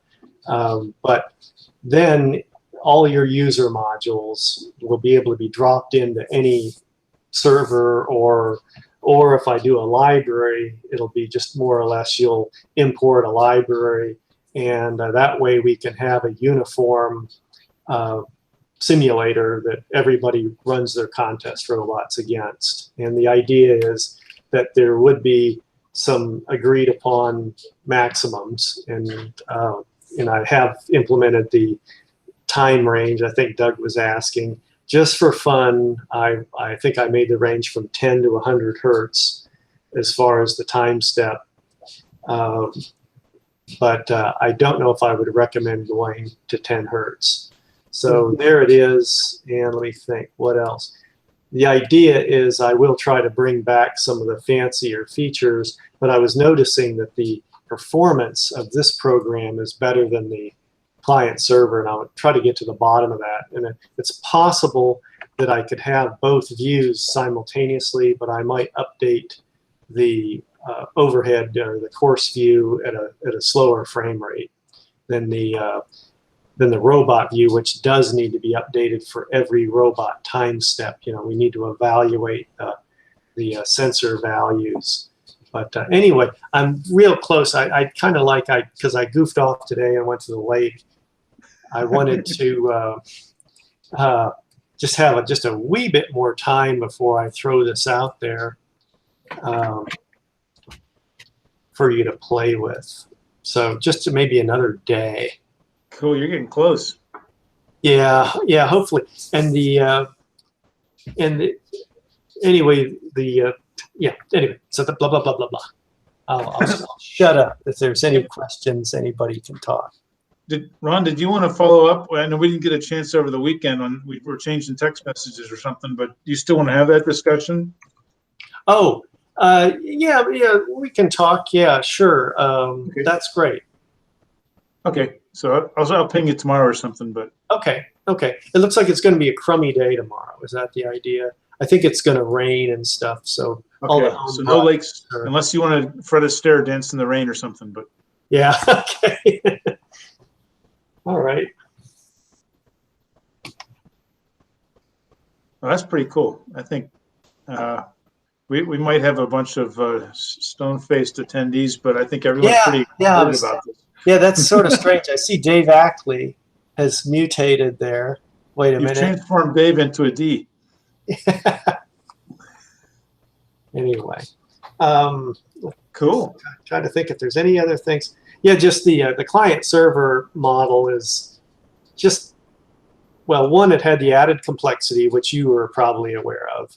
And I think the thing that was starting to freak me out is I knew I needed to make it a single client, and I would have to make sure that multiple clients wouldn't attempt to be serviced by a server, and that would create contention and possible mess. So anyway, I think I'm going back to a single program, but it'll probably be encapsulate the simulation into a Java library. Cool. So that's the story there. That sounds great. Thanks, Ron. All right. So that's the end of me. Okay. Well, not the end. I think let's go with the beginning. So it's the beginning of the. Okay. Anyhow, Mr. Robert, LA. Do you have anything going on last week? Hey guys, how's it going? I can't remember if I told you guys I do Back to the Future remotes or not last time I was on. Yeah, but I remember when Doc Brown drove the car 88, through the mall. Well, me and my buddy build those. We sell them as replicas, and And we have 3 versions. We have the really, really ultra detailed version, which is of course the most expensive, cheaper version, and then you have the basic version. And there's a lot of people coming out trying to copy us, and we've done a lot of them. So I told them it's no big deal, but we're always trying to do things. It's like, hey, I offer it as an option, And so what I end up coming up with, simple, easy electronics, but what I end up coming up with is there's in the movie, if you watch it, there's a spot where Doc holding the remote and it says 0.0. So I basically took one of our 7 segments. Let me see if I can get this powered up and you guys can kind of see it here. Here we go. Don't fall, you're gonna fall. I swear it worked at home. Oh, yeah. Look at that. And then flip the switch, then it says 0.0. Yep. You can see that. So basically, there's a box on the back. If you watch the movie, he's got a box on the back. It looks like this. It's got some buttons and stuff and some stickers that say, and the stickers are actually practical. Each one is like, this is off and on over here. So actually whether or not you want to turn it off and on. On the original, there was a board inside that they controlled the counting and all that stuff. Me, I just use an Arduino and a sound chip. I was using, for the high-end ones, for really high-end expensive ones, I actually use SparkFun boards. And I just run off that. The red boards, yeah. Yeah. They're great. Of course, they're not cheap. They're about $50 a pop. But, so yeah. So, what I'm going to do is I'm going to change out the switch, so it'll be this switch. You can either 88 or you can go 0.0, and we offer it as as an option. Say, hey, if you want to pay a few bucks more, you can get this. And what we do a lot of times is we actually tell customers that have bought the cheaper one, say, hey, if you want to ship it back, pay some more money, we can upgrade. And that's kind of how the music guys and the movie guys do it. They say, hey, here's the movie, and you can watch it on VHS, and now it's on DVD. And now it's on, now it's on Blu-ray. So they sold you the same movie, multiple times, and they're making money. So we kind of do the same thing. It's like, yeah, it's not really selling the basically upgrades, So still making a little bit of money off of some work we did, a while back. And and they're very customizable. Of course, you guys know these sound chips are very customizable. You can put any sound you want on them. And sometimes customers have requests like, hey, can you add this sound bite or that sound bite? One I'm building for my buddy who actually I'm a member of Star Cars. He has a Bumblebee car from Transformers, and so I'm going to put some samples on there for that. And he's also built the ET bike as well as a Pee Wee Herman bike. Remember Pee Wee Herman Big Adventure, the bike he rode around on? He built a replica, and so I added some of those sounds on there. So he's got that yellow Camaro running around? Yeah, he's got a yellow Camaro. He went through and painted it all up and, scuffed it and dented it wherever you needed to. And, he did a great job on it. It's a great car.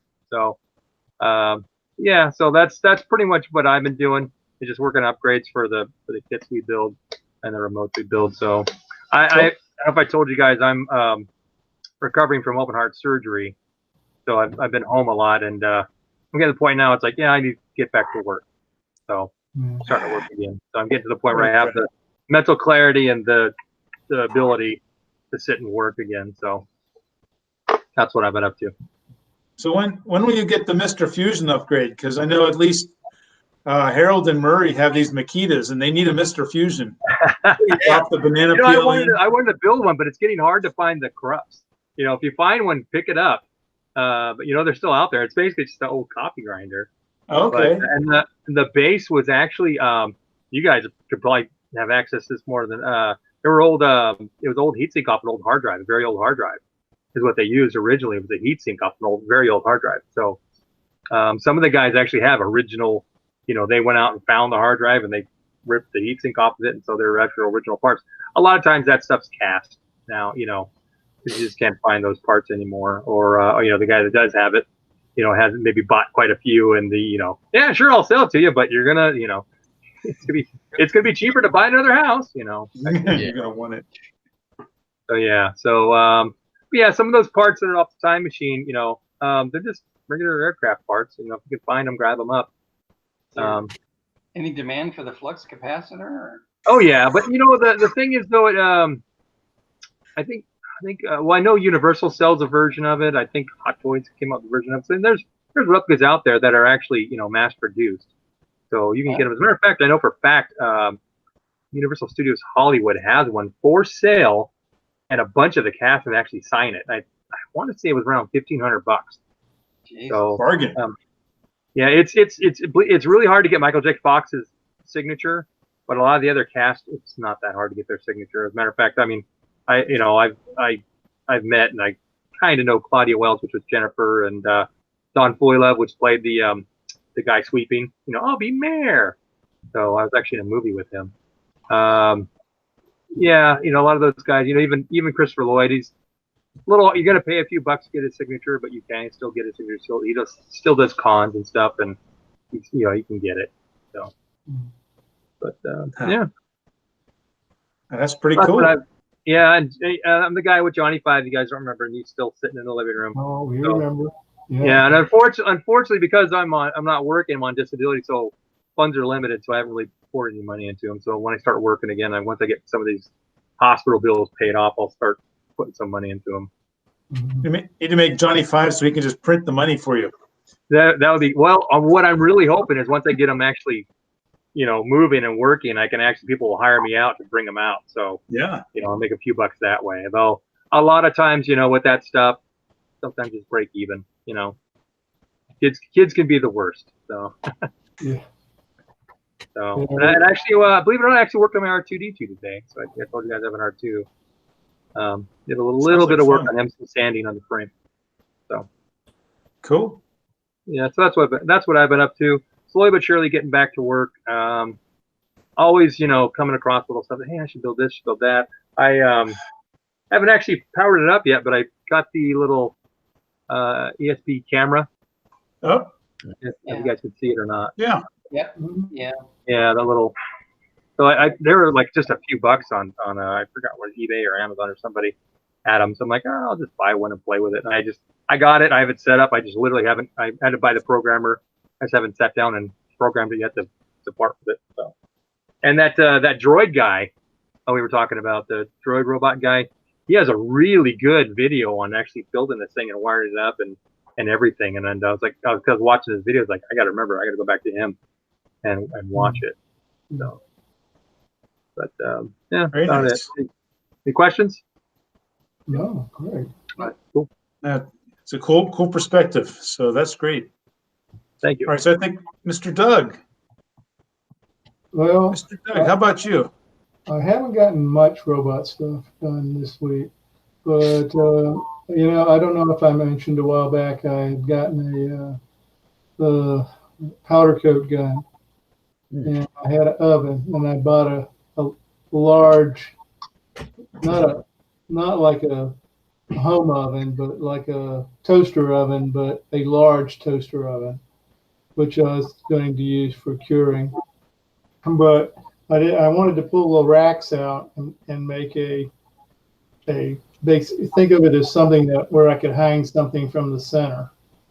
And so got out the welders this week and played with my welders and made it, and that's pretty much all so robots I keep waiting for Ron to come with the code so I can start tearing it apart and looking at it and going, but Ron just yeah. Asymptotically close. He's getting there.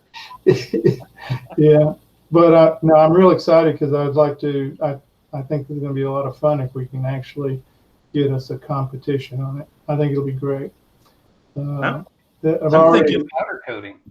Huh? What are you powder coating? Well, COVID's a bad thing.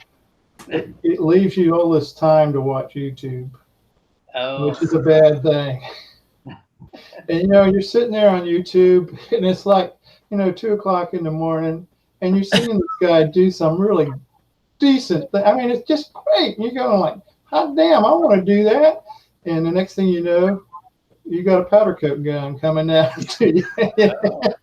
You get that, you get YouTube, and then you get your Amazon account, and it's just downhill from then. Yeah, so anyway, so no, actually, this guy came up with a series of different metal finishes. Okay, and the one that I thought might be really interesting to some of you is, you know how hard it is to transfer a pattern to make like a faceplate in metal. You know, Sure. you can use toner transfer if you want to. That's one way of doing it. Well, this guy found out that you can take your aluminum sheet or whatever is going to be your faceplate, and you can spray it with zinc paint. You know, like what you would use for repairing a zinc coating somewhere. And you put it in a laser cutter, and you just let it run. And what happens, you know, normally the laser cutter would not mark the metal at all. But what this does is where it hits that zinc, it actually causes a real high temperature change. And the zinc gets coated onto the button or onto the plate.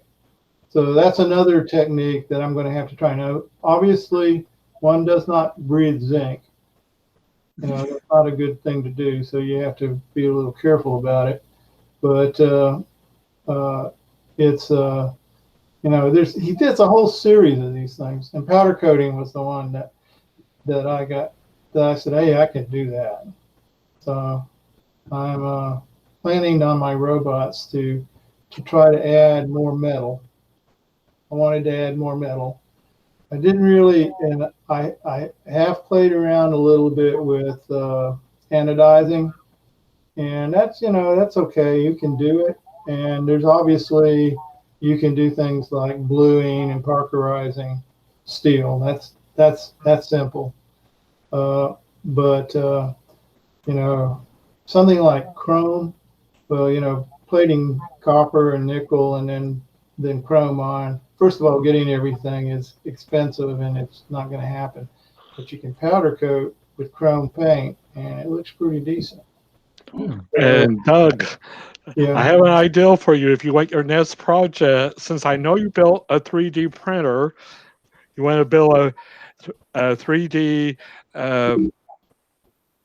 a fusion color. Fusion printer? Yeah. No, I think the one you showed the other day, that if I were to go to a fusion printer, I'd go that way. All right, $200. That's, you know, that's so easy. Yeah, well, no, I was thinking for metal. Nah, not fusion. What is that? Oh, you mean metal? You mean metal? Yeah, metal fusion. No, not yet. Oh, you can go to reasonably priced for maybe around $1,000. I'm thinking. Yeah, no, I don't want to mess with that. Maybe anyway, so that's what I spent my week on, was making stuff to make it. You know, I went up to Harbor Freight, bought my regulators, and yeah, I'm getting close. I got my paint from Amazon. Actually, I got it from Eastwood. But so that's pretty cool. Now all I need is a part. So I'm going to have to consider making a part so that I can put it on my robot so I can paint it.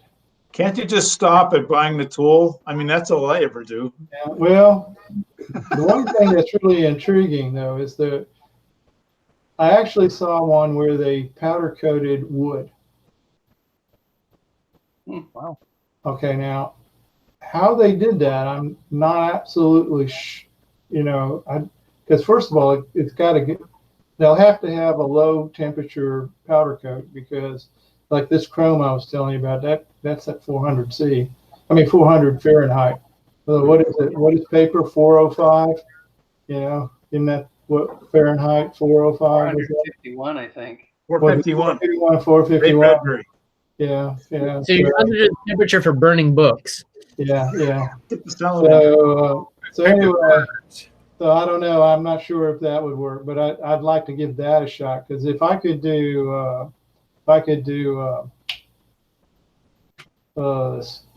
fiberboard that I use a lot of, that would get cool. But we'll see. Yeah, we'll see how it goes. Probably at that temperature, it probably didn't burn up, but well, you know. So I have to do metal. I really want to do some metal and get this going. So hats off to you with the metal, Doug, because so I've had, I don't know if everyone's heard, but I've had this thing about in my brain about trying to get the robot to not only behave well and function as a robot, to be steampunked up or diesel punked up. So that's where the color scheme came from on this thing, sort of. Yeah. Well, that one came out really well, Carl. Well, but it's not as steampunky as I mean, it's in the right direction, but I got a ways to go. So there's something that aside from the copper tubing, and you're all set. Okay, thank you. Good segue, because in addition to the paint roller PID loop tuning jig that I started at the start of the year, it turns out that I have one of my wife's uncles is in the arts and stuff, so he sent me some metallic leafing kits. So I have copper leaf and gold leaf. So this is a 3D. You can see on the bottom, it's a 3D printed ABS piece, but it's got copper leaf on it. Whoa, that's pretty nice. I like it. Yeah. Great. So I like that finish. So as much as you want to work with metal, and that would be ultra cool. I mean, aside from weighing a few dozen pounds, you can quickly model this stuff up with whatever. Just put a little glue on and copper leaf, silver leaf, platinum, gold, whatever. So anyhow, great. Metal finish for the plastic ease, and it's pretty easy. It's really easy to do too. Do they have chrome? They probably do. Something shiny. Could be. If you just put Google paint out there, that's really good. I forget which the R2 guys use it for their domes, and it's really, really good. I know that a lot of times they use rub and buff, but there's somebody mentioned some really good chrome paint. They're like, use this, it's the best. I have to look it up to figure out which one it was. Okay. Yeah. That'd be great.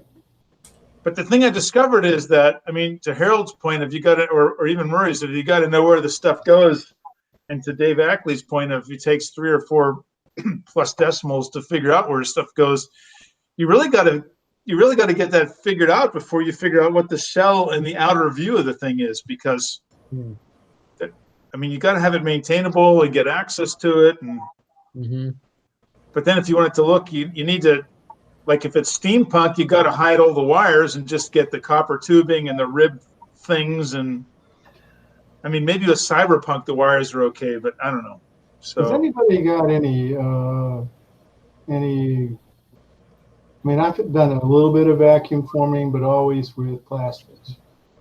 No. I'm curious if you got a really thin piece of sheet metal. I mean, you know, like 28 gauge or something. Could you vacuum form it? If it's thin enough, sure you can. I mean, yeah. Well, get enough thin and enough heat, I'm sure you can vacuum form anything. Well, you don't even need heat for really. I don't think you need heat, but you might have to chase it. You know what I'm saying? Yeah, I'm curious of what they do when they make, you know, like what's the name of that down there in New Zealand? Weka, the guys that do all of the Weka. Do they? Yay. You know, like when they make those helmets and stuff. You know, I don't know. They could. I know they make the ones used in close up out of metal, because I did their review. I went to their place and looked at it. And then they use some other light material and paint it for the scenes, like where you see the 1,000 orgs going. You know, that's not metal. That looks like metal, but it isn't metal. But when you see the 2 or 3 with Fredo, those are real metal. Yeah, those are handmade. Yeah. Yeah. Okay. Do you think they're stamped, maybe? No, they're probably ABS, vacuum formed ABS plastic. Oh. Could be. Yeah. And the other thing you can do if it's metal, plastic, I don't know so much about, but with metal, you can basically just make two forms and you just put the metal between and push the metal between two forms. They often you can make the forms out of wood.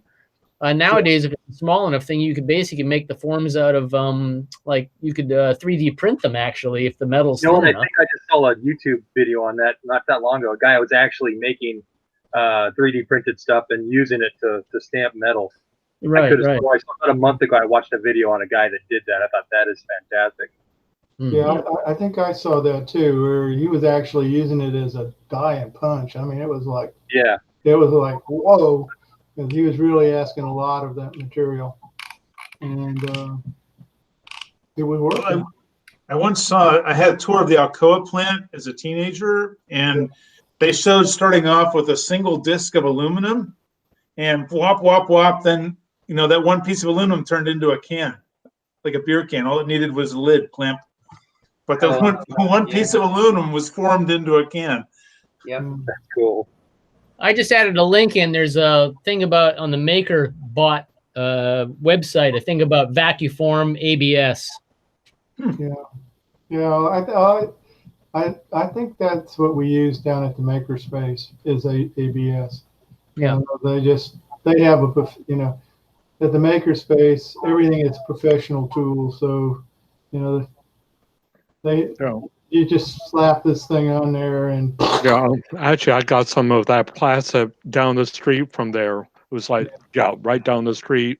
And basically, the biggest problem with that is you have to have the heat and then the pressure. See, So Maria, you actually want a this is an two-stage. example of one from the Makerspace. Yeah. But this is a small piece. They can do about a yard. Yeah, you send them the CAD files and they make a model from the CAD file and then they'll mold it to the CAD file. So yeah, I think that the biggest example of stamping that I ever saw was it was a General Motors transmission plant, and this press, it was like 250,000 pounds, and it was like this huge, it was like one of those pump jacks. And it would stamp out 6 transmission converter clutches in one punch. One go. Yeah, and the whole place would like shudder. No matter where you were, you could feel it through the floor. So, boom. I thought you were going to say it stamped out a whole Volkswagen or something like that. Yeah, it was amazing. Any of you guys audio guys at all? I am. We went to if you guys don't know California, we went to Bishop, which is about 4 hours away, and stopped off at a consignment store. I was looking around. They had an ADAT there. I mean, you guys probably know what ADATs are. An Alesis ADAT, it's the XT. Asked the guy how much, and he said $35. And it's in pristine condition. So, and it even came with the remote control. I'm like, sold. I said, even if it's broken and I have to put new belts into it, I'll do that. And so I get it home and I take the bottom off because the bottom of the access for the belts. Belts are there. Belts are fine. They're not all, frayed or anything or falling apart. And this thing, I opened it up and I'm going, it looks like it's brand new, And I don't have any tapes, but I have, of course, VHS. I popped it in. The mechanics work and it fires up. And I didn't get any error codes. It says, it knows there's no time code on there. I'm like, this is fantastic. Like I totally scored. So is it some sort of reel-to-reel tape machine? It's actually it's a digital recorder, but uses VHS tapes, 8-track. Oh, okay. It's an 8-track recorder, but they actually use VHS tape. So you just pop it in, and you can do up to 8 channels, and it's all digital. Even has an optical out and optical in. So really, really nice piece of equipment. I jumped on eBay, and I think the cheapest one I saw was like $160. So, I scored. Yeah. That's great. Very cool. Don't do anything. Hey Ron, are you working on your simulator there? I want to make sure you got your nose to the wheel there, guy. Oh, It looked to me like you were goofing off there. I was working. Wait a minute. Let's see. Do I have I was working on a key fob for my van. It's probably $200, and I had it in my pocket today when I went in the lake. So I'm figuring maybe I should take it apart. Yep, dry it. It may I'm take impressed, a while to Ron. dry. From the moment you came on with the LCD ring light that you wrote in 5 seconds. Yeah, why is the key not done yet? Yeah, I'm reading about creating a processing library, and so to do that, you have to use Eclipse, and I haven't used Eclipse in a year, and you know how that is. Oh boy, It's a monster, especially with that. Hey, Robert, so are you getting any kinds of smoke in LA? Yeah, we're well, I'm out in Beaumont. I know you guys are not. You guys aren't in California. What state are you guys in? Dallas, Texas. Yeah. Dallas. Okay, so I'm probably maybe 25 minutes from Palm Springs, going west. Oh. And actually, it's funny because my wife went outside to talk to our neighbor. So when I took off for a few minutes, I went out to check on her, and sure enough, there's you could still smell the smoke. It's off and on. Today I noticed it, but you know, we had fires literally, you know, within a couple of miles from us, because I was kind of not up against the mountains, but definitely on the way to the mountains. So the whole mountain was on fire, and you know, my wife's like kind of freaking out. I said, fire goes up, not down. There's still a lot of houses between us and the fire. So, you know, I hate to say that, but I said we're safe for a while. So. We've been okay, but yeah, it's still dealing with smoke. It's really, really hazy, almost like the morning. You get that morning kind of haze. It was like that when I went out there still, and it's been like that for a while. But you're probably below the jet stream, right? I'm thinking that it's mostly going, well, northeast. It gets pretty windy where we're at. Yeah. It usually blows up pretty quick. We usually have pretty blue skies. We're at 2,500 feet, so we're actually usually even cooler than most of the other areas around because of the elevation. So people are like, oh, you have to drive so far away. I said, yeah, but guess what? It's not 120 in my house. Yeah. So it's maybe, you know, by the time I get home, it's maybe in the high 90s. So it's definitely cooled down quite a bit. So the fires are actually east of you, or no, west of you then, right? West, yeah. They were north about a week or two ago. Now there was another one that just popped up again that was just slightly north. But yeah, a lot of that stuff, Kaipa is west. West, so, yeah. Well, it looks like the El Dorado fire, Bobcat and El Dorado Forest, is just north of you in Oak Glen. Yes, and I'm probably maybe 15 minutes from Oak Glen. Huh. Well, yeah. we're hoping you're okay. So. Yeah, we're okay. Again, you know, that's kind of still up in the mountains a little bit, kind of going, you know, up towards the mountains, but we're on the, you know, we're still pretty flat. We have quite a bit between us and that. So protective ring of houses. That's good. Unfortunately, yeah. My son Ed, who lives in Seattle, said, you know, he actually did a FaceTime with us this last weekend, and you know, the sun is just kind of like a hazy ball, and it's all kind of orangey, the whole sky. I mean, it is. And while he was out there, you know, he doesn't have asthma, but he's a little sensitive to the air. He started coughing. You know, it's so bad that it basically they want to stay inside. Yep. Yeah. So, and I have been, because I've been healing. I usually go out and walk, but in this stuff, I'm not going to go out and walk.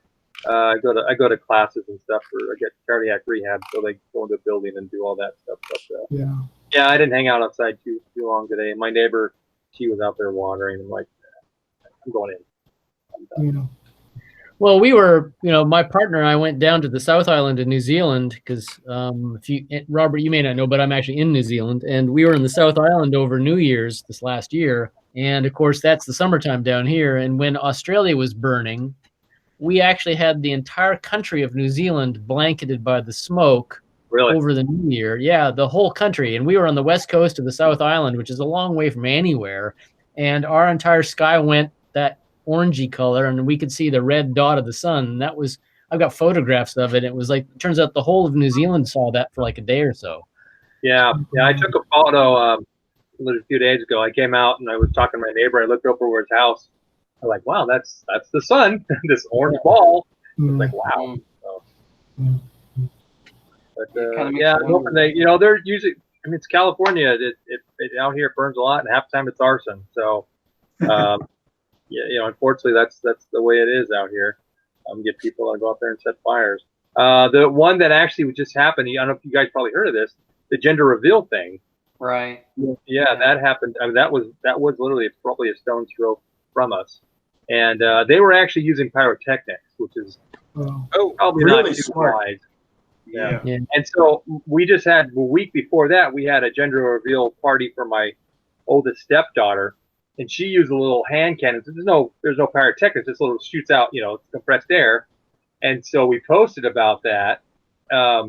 Originally, she thought she was having a girl. Went back, come to find out she actually had a boy. So she kind of went over, photoshopped it, took all the smoke and made all the smoke blue as opposed to pink, and reposted it. And people started giving her a hard time.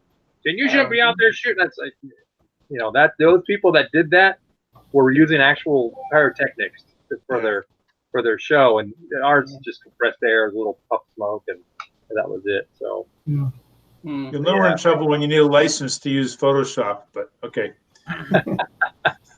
Yeah. So there are certain things you shouldn't do in Photoshop, and people still do them. I'm saying. That's true. That's true. I got to take off, guys. Get back. All right, to work. Murray. Good to see you. Yep. Yeah. We'll see you guys. See you, Murray, next Good week. day. Stay safe out there. Yep, this has been fun. All right. We'll catch you all guys next week. All right, take care. Good night. See you. Good night. See you next time.